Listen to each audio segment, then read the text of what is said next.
Come probabilmente avrai già intuito da tempo, mi diverto un mondo a realizzare le miniature dei video. Appena ho finito però di fare quella del video di oggi, mi sono reso conto che dava un'impressione davvero fallace. Sembrava addirittura che il PC andasse, insomma, a finire al creatore.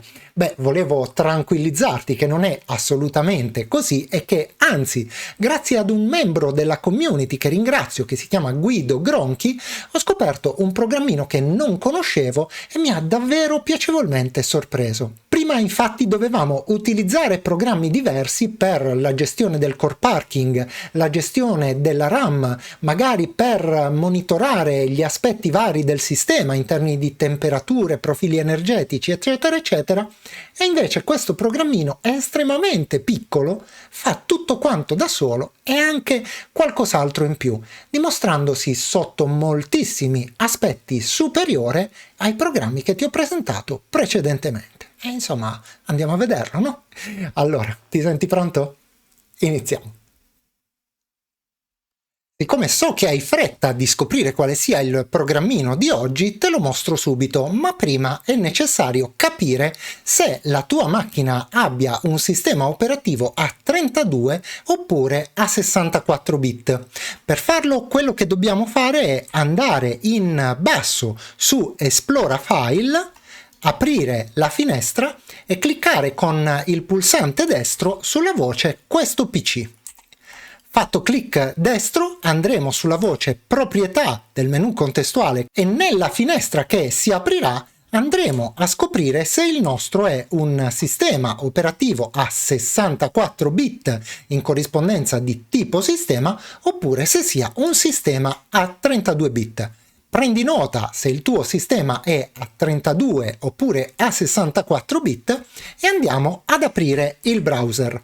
Può essere Microsoft Edge, Google Chrome, Mozilla Firefox, quello che preferisci.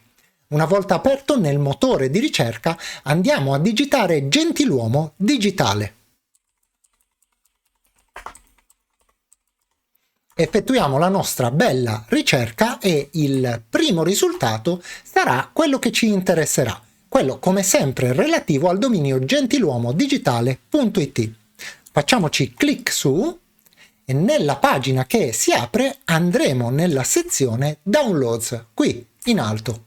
Facciamo clic su Downloads ed aperta la pagina scendiamo un po' in basso fino ad individuare le due versioni Quick CPU 32 oppure Quick CPU 64.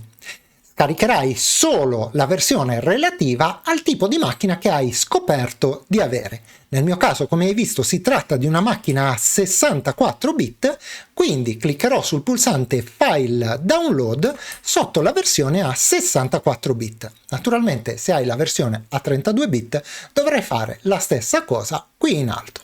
Andiamo ad aprire il file che abbiamo appena scaricato e possiamo chiudere la finestra del browser. Ora non ci resta che lanciare l'unico eseguibile che si trova nella cartella compressa, cioè quello che si chiama Quick CPU Setup, seguito da un numero che potrà, se aggiornerò la versione, essere un po' superiore a questo 4700. Comunque facciamoci doppio clic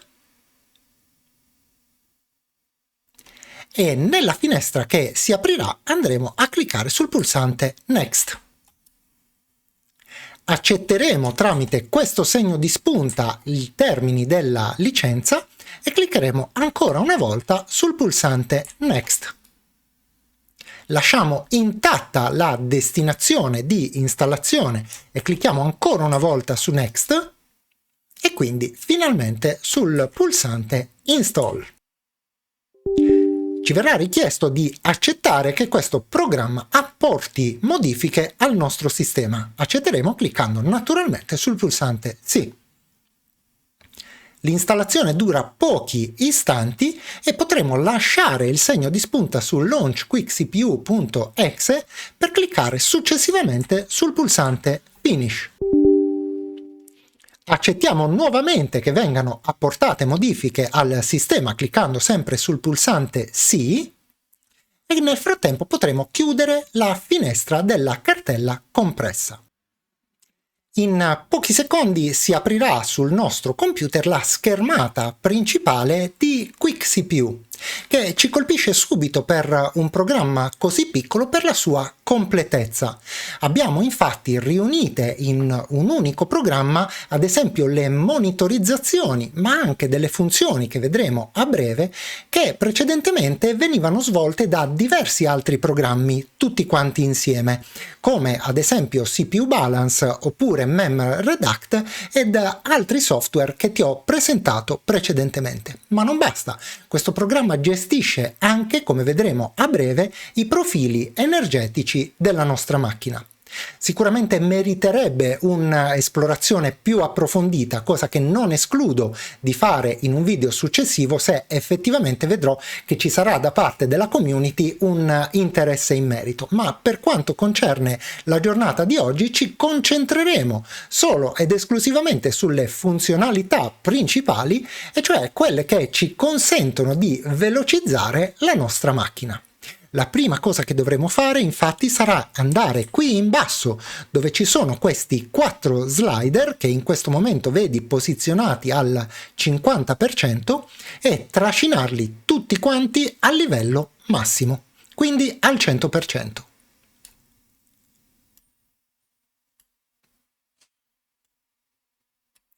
Dopo aver fatto questa modifica cliccheremo sul pulsante Applica qui in basso, quello con scritto Apply.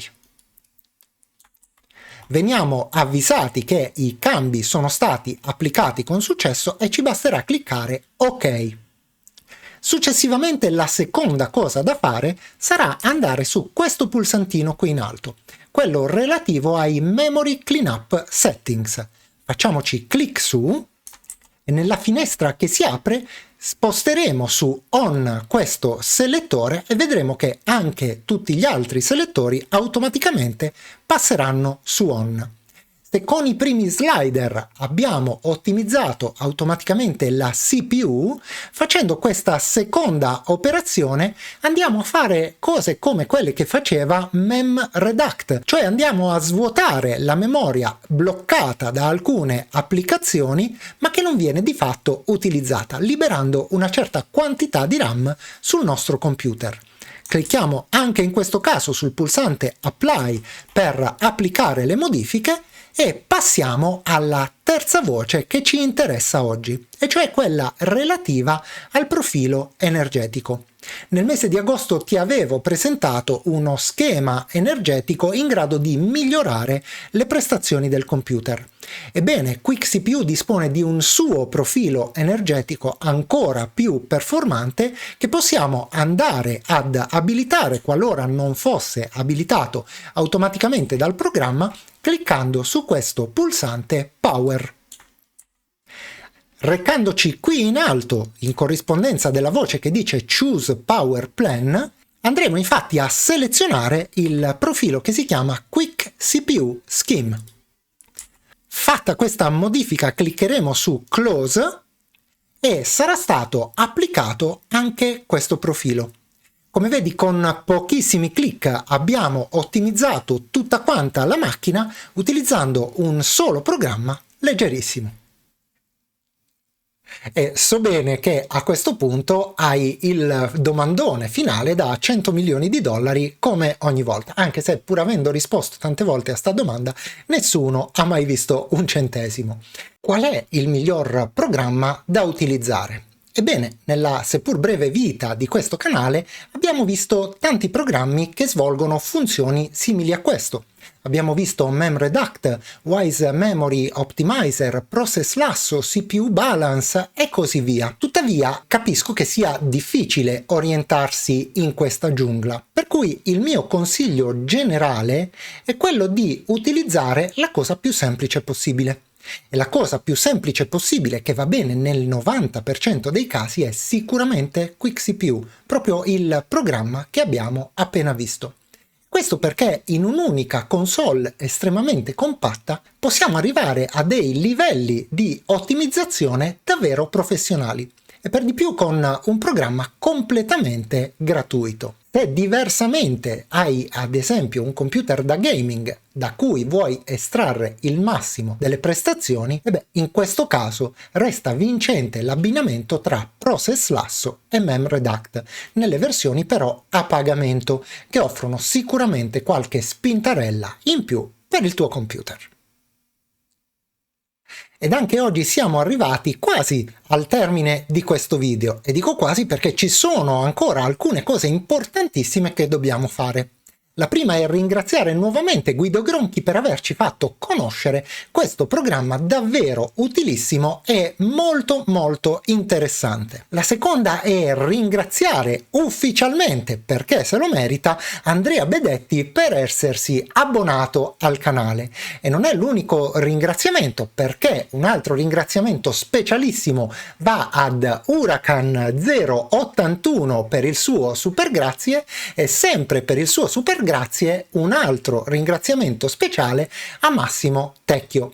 Ringrazio tutti quanti ragazzi per il vostro supporto come sempre, ma soprattutto per la vostra presenza e per il fatto che viviate la community in questo modo sicuramente lodevole. Sempre a proposito di community, non posso non invitarti a questo punto, se hai un programma interessante da farci conoscere oppure un argomento che vorresti che dibattessimo insieme, a presentarcelo nel forum del canale all'indirizzo www.gentiluomodigitale.it nella sezione forum sotto sezione botta e risposta, dove avrai la possibilità di proporre il tuo video. Ti invito inoltre a frequentare spesso la sezione community del canale, perché oltre a apprendere tutte le ultime novità che riguardano la vita appunto della nostra community, troverai anche diversi spunti interessanti ed istruttivi, come i quiz ed alcune novità che ho intenzione di presentare a brevissimo. Ed arrivati a questo punto rimane un ultimo importantissimo ringraziamento da fare. E questo è rivolto proprio a te, che hai guardato questo video e lo hai fatto fino a questo punto. Questo è un altro modo importantissimo per sostenere la nostra community. E detto questo mi fermo, ma non prima di averti salutato e come sempre dato appuntamento alla prossima.